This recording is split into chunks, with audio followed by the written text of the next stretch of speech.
Hey, you guys. So today I'm going to be reacting to a TikTok where a mom is sharing her thoughts on being a Venmo mom instead of a classroom mom. And this topic really hits home if you have little ones. Since, again, there's so much that affects your life and your money and your family. And if it does, which this topic takes all three of those into account, it is worth talking about. So I'm going to listen to what she says, and then I want to share some of my thoughts and kind of talk through some ways that you can show up for your kids and your budget and have that balance. And if you enjoyed this conversation, make sure to subscribe so you don't miss upcoming episodes. All right, let's watch this TikTok. I don't know about anyone else out there, but Meet the Teacher is super stressful because I do not want to be involved at all. I will make sure my kids obviously do their homework, get to school on time and stuff, but I don't want to be on PTO, PTA, room mom, team mom. I don't want to do any of that. And I start getting real stressed when they start asking for volunteers. And I'm like, oh, no, I know they're judging me because I'm not raising my hand, but I don't want to come in. I don't want to set up. If the room mom needs money for everyone to participate, fine. I'll Venmo money right over. I don't want to set up for it. I don't want to do it. So today was very stressful, but I successfully avoided all of that today. All of that. I avoided all of it. I didn't get asked one time to be a room mom, a team mom. I even told one of the coaches today that I am a Venmo mom, so. Oh my gosh, that's funny. Okay, so my initial thoughts are, anytime anything is just massively extreme, I'm always a little bit okay, let's simmer down. It can be polarizing, right? And so I'm sure people had strong reactions to that because she is on more of an extreme, I don't want anything to do with it. I will Venmo. I don't want anything to do with it. Versus other people are oh no, I want to be in every single thing that my kids are doing and I want to be as involved as possible. Oh my gosh, I'm here, right? And I think both ends, I don't know, I'm finding in life, balance is really key. But I know different seasons are going to call for different things. And I have definitely been a Venmo mom in seasons for sure. Self-admittedly, never been a room mom. I haven't. But I've started to do more and more, which we'll talk about later in this video. But again, I can see how this probably ruffled some feathers for people. Now, before I say more, I actually wanted to do a poll of you guys to see, okay, how do you identify? Are you more of a classroom mom or a Venmo mom? And 47% of you said classroom mom, so hands-on. 53% said Venmo mom. Again, I'm happy to send money to support that way, but I'm not going to come in and do things. So, I mean, that's pretty 50-50, which I don't know why I was shocked by that. I kind of thought there would be one, higher than the other, but I guess it makes sense. Which brings me to this point. Can we just cancel mom guilt and mom shaming once and for all? Depending on what side of the aisle that people, tend to lean towards, probably because of their season of life or their giftings, what they enjoy, don't beat up the other person for that. It's crazy. And that's what makes me so angry is that mom, it's oh, mom is expected to do X, Y, and Z, again, on both ends. And it's listen, there are dads in the equation too, right? And I know there's been seasons where Winston has gone on field trips with the kids because I have had to work or whatever it looks like. There are things that are going to happen in life on both sides of the spectrum. So don't sit there and just bicker at each other.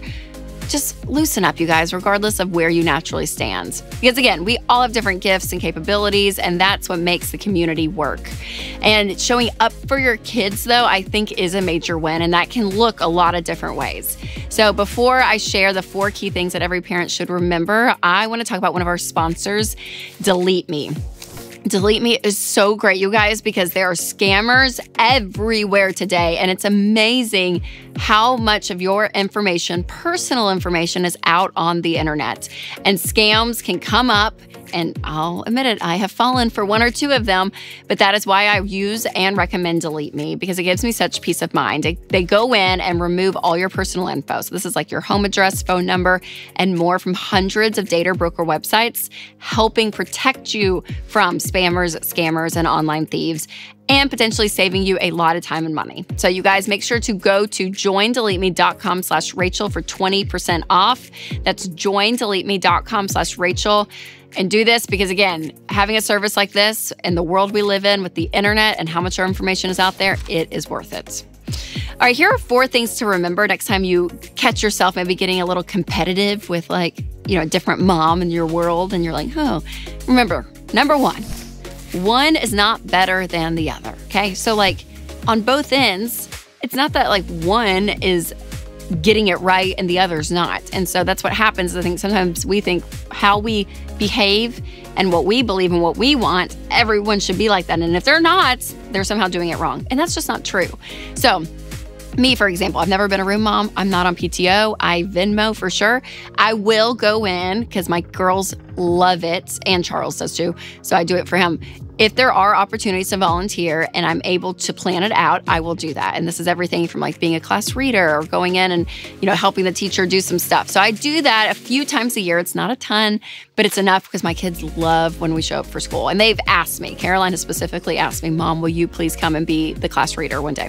So there are things in that you're like, okay, I'm going to do that because my kids are asking and it's great. And I do want to be more involved and I enjoy it and it's fine. Now, my sister, on the other hand, she is part of everything you can imagine at our kids' school. Our kids go to the same school, same elementary school. It's precious and so sweet. But sweet Denise, I mean, she is on PTO. She does all the fundraising here. We had like a Friday fun night and Denise had the volunteer t-shirt because she's running different stations. I mean, Denise is involved. We love her for that. She enjoys it too.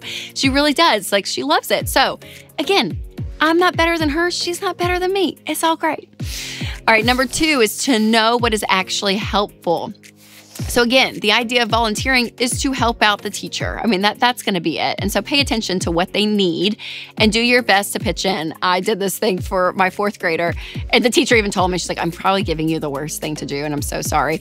And it was just like this thing of dividing out all the stuff. And I was really happy to do it, honestly, because I thought she's sitting here teaching all day to these kids and having to go home and not only grade papers, but do all this other stuff. No, I can do this. So again, making sure that you are doing and serving how the teacher or the school needs it, I think is really, really key. Number 3 is not about the school, it's actually at home. And that is being present at home. That is the top priority, okay? So regardless of whether you volunteer or you're room mom or what Venmo mom, regardless of where you stand on all of this, being a present parent is really key. And that can look a lot of different ways. Again, sometimes it's volunteering, sometimes it's sending money. But your relationship with your kids, that's what it's about. And being interested in them, knowing them, asking questions, being in tune with your kids is so important. And so many parents, I think, can even justify in this situation, well, I do so much at their school, they'll know. Or are you kidding? Look how much we pay for over here. I mean, your kids don't, at the end of the day, they care about your relationship with them. And that is top priority, regardless of if you're a Venmo parent or a room parent, right? And number 4 is to check your identity because you want to make sure that you're doing either one of these out of a healthy place. Meaning, if you're on one extreme and you're serving down to the bone, and you're doing it from an unhealthy place because you're wanting, you want approval and, you're doing it from a bad motivation, that can't be good for you long term. And then the other end, right? Sometimes I think even that video, I'm not saying this about her, but sometimes there can be this well, I just send money and oh my God, I don't want to do anything with my kids. You can start to be prideful on that end as well. So making sure your motivation is healthy, just knowing, hey, I work full time. I'm not able to go and be at my kids' stuff and I'm not going to feel bad about that. So I'm going to send money. There's something about the motivation of that end as well that's really important to keep a pulse on. So regardless of how you interact with your kids and their activities and their schooling and all of it, making sure that's coming from a healthy place. But when it comes to our kids overall, their character and who they're becoming is really key. Meg Meeker always says that you're not just trying to raise good kids, you're raising kids to be good adults, right? So we want them to thrive in life. And that means the character of who they are is so key. And so generosity, contentment, learning to give and be generous and to share, all of this is so, so important. And so that's why I've written a couple of kids' books around these topics because I think it is really, really key. Make sure to click the link below to check that out.